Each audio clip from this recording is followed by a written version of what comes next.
আসসালামু আলাইকুম সবাইকে। আজকে আমরা আলোচনা করতে চাই হুইপলস ডিজিজ নিয়ে। হুইপলস ডিজিজ নাম শুনলে সবার আগে আমার মাথায় কী আসে? আমাদের সবার আগে আমার মাথায় যেটা আসে সেটা হচ্ছে হুইপলস একটা সার্জারি আছে, সো সেটার কথা। বাট হুইপলস ডিজিজ নামে আলাদা একটা ডিজিজ আছে। এটা আসলে বেসিক্যালি একটা ইনফেকশন থেকে হয়। ট্রফিরাইমা হুইপেলি নামে আমাদের একটা গ্রাম পজিটিভ একটা অর্গানিজম আছে, একটা গ্রাম পজিটিভ অ্যাক্টিনোব্যাকটেরিয়া। গ্রাম পজিটিভ একটা অ্যাক্টিনোব্যাকটেরিয়া আমাদের আছে, যে অ্যাক্টিনোব্যাকটেরিয়া ইনফেকশন থেকে হুইপলস ডিজিজ হয়। বাট এখানে কথা আছে, জাস্ট ইনফেকশন হলেই হবে না, একটা গ্রাম পজিটিভ অ্যাক্টিনো অ্যাক্টিনো ব্যাসিলাই দিয়ে শুধু ইনফেকশন হলেই হবে না, পেশেন্টের সেই সাথে আরেকটা জিনিস থাকতে হবে, সেটা হচ্ছে পেশেন্টের যে immune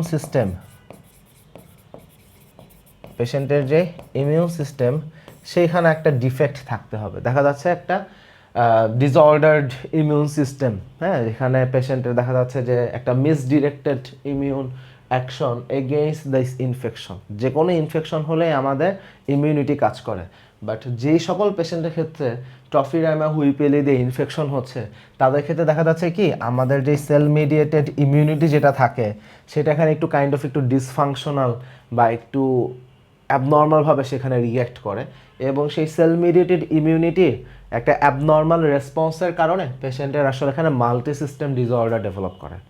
so this is what happening here. একটা পার্সনের একটা গ্রাম পজিটিভ অ্যাক্টিনোব্যাসিলাই যেটা ট্রফিরাইমা হুইপেলি, সেটাতে একটা পার্সনের প্রথমে ইনফেকশন হয়েছে, এবং ওই পার্সনের আমি দেখছি একটা মিসডিরেক্টেড একটা সেল মিডিয়েটেড ইমিউনিটি সেটার এগেনস্টে ফাংশন করা শুরু করে দেয়, এবং সেইখান থেকে পেশেন্টের আমরা এই মাল্টি সিস্টেম একটা ডিসঅর্ডার ডেভেলপ করতে দেখি, যেটাকে আমরা বলছি হুইপলস ডিজিজ। সো তার মানে এখানে একটা মিসডিরেক্টেড ইমিউন সিস্টেম আসলে থাকতে হবে, আদারওয়াইজ এটা হবে না। একটা নর্মাল পার্সন এটা হচ্ছে না, কিন্তু যে সকল পেশেন্টের সেল মিডিয়েটেড ইমিউনিটি এখানে ডিফারেন্টভাবে রিয়্যাক্ট করতেছে সেইখানেই ব্যাপারটা ঘটছে। এখন এটা কাদের ক্ষেত্রে হয়? মোস্ট অফ দ্য টাইমস দেখা যাচ্ছে একটা জেনেটিক প্রিডিসপোজিশন থাকে। যে সকল পেশেন্টের HLA-B27 পজিটিভ তাদের ক্ষেত্রে এই ব্যাপারটা মোস্টলি দেখা যায়। সো এটা একটা জেনেটিক প্রিডিসপোজিশন যে HLA-B27 যাদের ক্ষেত্রে পজিটিভ তাদের ক্ষেত্রে আমরা হুইপলস ডিজিজ আসলে হতে দেখি।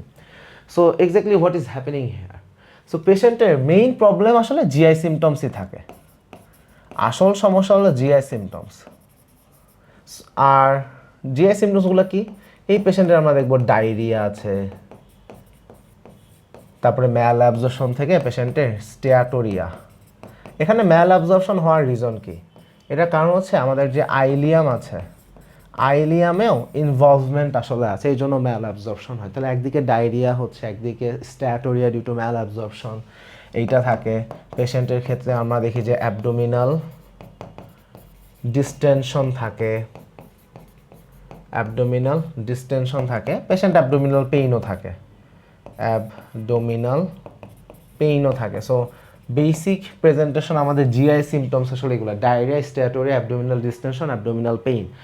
বাট এটা বলে সেটা মাল্টি সিস্টেম ডিসঅর্ডার, একটা মাল্টি সিস্টেম কন্ডিশন। এখানে জিআই সিমটম বাদে আরও কিছু সিমটম আমরা পাই। কি পাই? এই পেশেন্টের আমরা দেখব arthralgia. Arthralgia is very common in here. Tropheryma whipplei আমি কখন ডায়াগনোসিস করবো, লাইক একটা কোশ্চেন যখন থাকবে আমি কীভাবে এটাকে মানে হিসাব করব?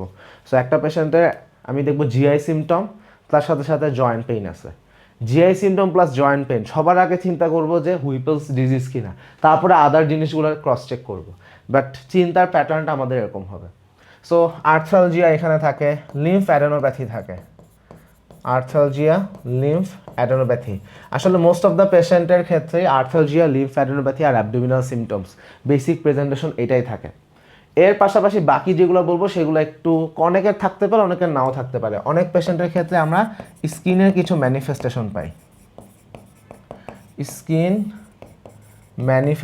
পাই, যেমন অনেক পেশেন্টের হয়তো বা ফটো সেন্সিটিভিটি থাকতে পারে। অনেক পেশেন্টের হয়তো বা আমরা দেখবো যে হাইপার পিগমেন্টেশন হচ্ছে। সো স্কিন ম্যানিফেস্টেশন অনেক পেশেন্টের থাকে। অ্যাপার্ট ফ্রম দিস, কিছু পেশেন্টের ক্ষেত্রে আমরা দেখি যে তাদের পেরিকার্ডিয়াম ইনভলভ হচ্ছে, হ্যাঁ, পেরিকার্ডাইটিস হচ্ছে, পেরিকার্ডাইটিস ডেভেলপ করতে পারে। খুব রেয়ার কিছু অকেশনে সিএনএস ইনভলভমেন্ট হয়। সিএনএস ইনভলভমেন্ট নিয়ে একটু কথা বলি। সিএনএস ইনভলভমেন্টটা আমাদের জন্য একটু খারাপ এই কারণে যে আমি যতই ট্রিটমেন্ট দিই, সিএনএস প্রেজেন্টেশন যদি পেশেন্টের অ্যারাইজ করে সেটা কিন্তু ভালো হবে না। CNS presentation will persist. So CNS presentation কী কী হইতে পারে? সো অনেক পেশেন্টের এভাবে বলা হয় মায়োরিথমিয়া, মায়োরিথমিয়া। সো দেখা যাবে যে অকুলার মুভমেন্টের সাথে সাথে পেশেন্টের আমরা দেখব যে ফেসিয়াল মাসলের একটা মুভমেন্ট, অ্যাবনর্মাল মুভমেন্ট সেখানে আসলে ডেভেলপ করে। হ্যাঁ, সো মায়োরিথমিয়া বলে অনেক জায়গায়, বা অনেক জায়গায় এভাবে বলা যে পেশেন্টের হয়তো বা অ্যাটাক্সিয়া থাকবে, সিজার ডেভেলপ করতে পারে, অথবা মায়োক্লোনাস হতে পারে। সহজ কথা হচ্ছে তারপরে পেশেন্টের ডেফিনেট যেটা কগনিটিভ ইম্পেয়ারমেন্ট, কগনিটিভ ইম্পেয়ারমেন্ট।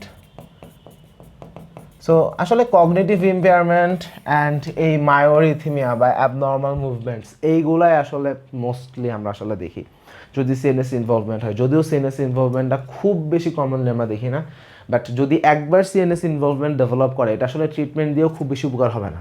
আবার আরেকটা জিনিস সেটা হচ্ছে যখন একটা পেশেন্টকে ট্রিটমেন্ট দিচ্ছি অ্যাবডোমিনাল সিমটমস ভালো হয়ে যায়, কিন্তু আর্থালজিয়া কমপ্লিটলি রিকভার করে না। কিছু কিছু সময় আর্থালজিয়া আসলে আমরা দেখি যে কিছু পেইন বা থেকেই যায়, বাট কমপ্লিট রিকভারি হয় না। বাট সিএনএস ম্যানিফেস্টেশন যদি ডেভেলপ করে এটা কোনো ইম্প্রুভমেন্টই আমরা আসলে হতে দেখি না। So this is a thing. এখন নর্মালি পেশেন্টের আসলে প্রেজেন্টেশন আমরা এটাই পাই। তাহলে একটা পেশেন্ট আমাদের কাছে অ্যাবডোমিনাল পেইন, অ্যাবডোমিনাল ডিস্টেনশন, ম্যাল অ্যাবজর্পশন, ডায়রিয়া নিয়ে আসছে, লিম্ফ্যাডেনোপ্যাথি আছে, আর্থ্রালজি আছে, মাল্টিপল জয়েন্ট ইনভলভমেন্ট আমরা এখানে পাই অনেক সময়। সেই সাথে পেশেন্টের পেরিকার্ডাইটিস থাকতেও পারে, নাও থাকতে পারে, কগনিটিভ ইম্পেয়ারমেন্ট প্লাস আদার সিএনএস ইফেক্ট থাকতেও পারে, নাও থাকতে পারে। যখন এরকম একটা প্রেজেন্টেশন দিবে আমরা কনসিডার করব this might be a patient of Whipple's disease, এবং এখানে জেনেটিক প্রিডিসপোজিশন হচ্ছে HLA-B27। কার মাধ্যমে হচ্ছে একটা গ্রাম পজিটিভ অ্যাক্টিনোব্যাক্টার বা অ্যাক্টিনোব্যাসিলাই, সেটা হচ্ছে আমাদের ট্রফিরাইমা হুইপেলি। এখন যখন এরকম একটা পেশেন্টকে আমরা মানে সাজেস্টিভ হবে, আমরা আসলে কি করব, আমাদের অ্যাপ্রোচ কি হবে? এখানে আসলে সত্যি কথা বলতে আদার ইনভেস্টিগেশনগুলো আমাদেরকে আসলে ডায়াগনোসিসে হেল্প খুব বেশি করে না। আমাদের এখানে ডায়াগনোসিসের জন্য মোস্টলি আমরা যেটা করি সেটা হচ্ছে আমরা পেশেন্টের একটা বায়োপসি নিতে চাই। সো আমি যদি এমন হয় যে তার যেই ভিলাইগুলো রয়েছে এটা, সো বেসিক্যালি আমরা আসলে যেটা করি পেশেন্টের একটা ডিওডেনাল অ্যাসপিরেট আমরা আসলে নিতে পারি, সেটা একটা কালার থেকে বোঝা যেতে পারে। বা আমরা যদি দেখা যাচ্ছে যে একটা জেজুনাল ভিলাস স্যাম্পল আমরা যদি এটা বায়োপসি নিই এবং সেইখানে যদি আমরা দেখি যে ম্যাক্রোফেজ আছে, pass containing macrophage in the villus, সেইটা আমাদের আসলে ডায়াগনোসিসকে হেল্প করবে। তাহলে কীভাবে হচ্ছে আমরা একটা জেজুনাল বায়োপসি নেব। জেজুনাল বায়োপসি নেব কোত্থেকে? এই ভিলাইগুলা থেকে। এবং ভিলাইতে আমরা কি দেখব? ভিলাইতে আমরা দেখতে পারবো এখানে ম্যাক্রোফেজ আছে, এবং এই ম্যাক্রোফেজের বৈশিষ্ট্য কি? দে কন্টেইন পিরিয়ডিক অ্যাসিড শিফট স্টেইন, পাস পজিটিভ বলি আমরা। তাহলে পাস পজিটিভ গ্র্যানিউল। তাহলে এই ম্যাক্রোফেজগুলোতে পিরিয়ডিক অ্যাসিড স্টেইন পজিটিভ কিছু গ্র্যানিউল পাওয়া যাবে, পাস পজিটিভ গ্র্যানিউল পাওয়া যায়। সো জেজুনাল বায়োপসি নিব ভিলাই থেকে, ভিলাইয়ের মধ্যে ম্যাক্রোফেজ পাবো, সেই ম্যাক্রোফেজ পাস পজিটিভ গ্র্যানিউল সেখানে পাওয়া যাবে। যদি এইটা আমরা পাই সেটা আমাদের কনফার্মেটরি ডায়াগনোসিস। আদারওয়াইজ আরও অনেক ইনভেস্টিগেশন আসলে করা যাইতে পারে, বাট সেখান থেকে আমাদের ডিজিজ কনফার্মেশন হবে না। কিছু জায়গায় দু একটা প্রশ্নে একটা কোশ্চেন অনেক সময় আসছে, সেটা হচ্ছে লিফ নোড বায়োপসি। সেটা হচ্ছে লিফ নোড বায়োপসি রেজাল্ট কী হবে? লিফ নোড বায়োপসিতে আমরা হিস্টিওসাইট পাবো। লিফ নোড বায়োপসিতে আমরা হিস্টিওসাইট পাবো, কারণ কি ট্রফিরাইমা হুইপেলি এটার যে প্রেজেন্টেশন, এখানে একটা মেজর ডিফারেন্সিয়াল ডায়াগনোসিস হচ্ছে লিম্ফোমা। কারণ পেশেন্টের অ্যাবডোমিনাল পেইন থাকে, ডিস্টেনশন থাকে, পেশেন্টের এইদিকে আমরা দেখি যে লিম্ফ্যাডেনোপ্যাথি থাকে। সো লিম্ফোমা ডেফিনেটলি একটা ডিফারেন্সিয়াল থাকবে। এখন আমি তো লিফ নোড পাইলে তো আমরা বায়োপসি অনেক সময় করি। সো লিফ নোড বায়োপসি করলে লিম্ফোমা থাকলে তো সেটা তো খুব ভালোভাবে বোঝা যাবে, কিন্তু যদি এটা ট্রফিরাইমা হুইপেলি দিয়ে সেখান থেকে ইনফেকশন থেকে হয়ে থাকে, সে যদি হুইপোস ডিজিজ হয়ে থাকে, সেখানে আমরা হিস্টিওসাইট পাই। সো লিফ নোড বায়োপসির এই রেজাল্টটা আমাদের একটু মাথায় রাখতে হবে যে এটা একটা ডিফারেন্সিয়াল, ডেফিনেটলি লিম্ফোমা একটা ডিফারেন্সিয়াল, এবং আমরা এভাবে রেখে আলাদা করার একটা সুযোগ আছে আমাদের। সো মোস্টলি ট্রফিডেমা হুইপেরি ডায়াগনোসিসের জন্য আমরা আসলে এই বায়োপসি রেজাল্টটার উপরে আসলে বেসিক্যালি আমরা এটার উপরে আসলে নির্ভর করি। এখন ট্রিটমেন্ট অপশন। সো ট্রিটমেন্টের কথা হচ্ছে আমরা ইনিশিয়ালি আইভি রুটে সেফট্রায়াক্সন অথবা বেনজাইল পেনিসিলিন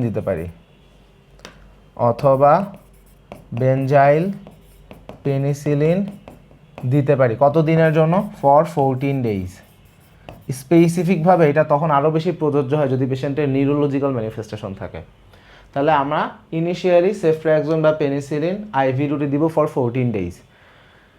14 দিনের পরে অ্যান্টিবায়োটিক রেজিমেন্ট চেঞ্জ হয়ে যাবে। 14 দিনের পরে আমরা কোট্রাইমক্সাজল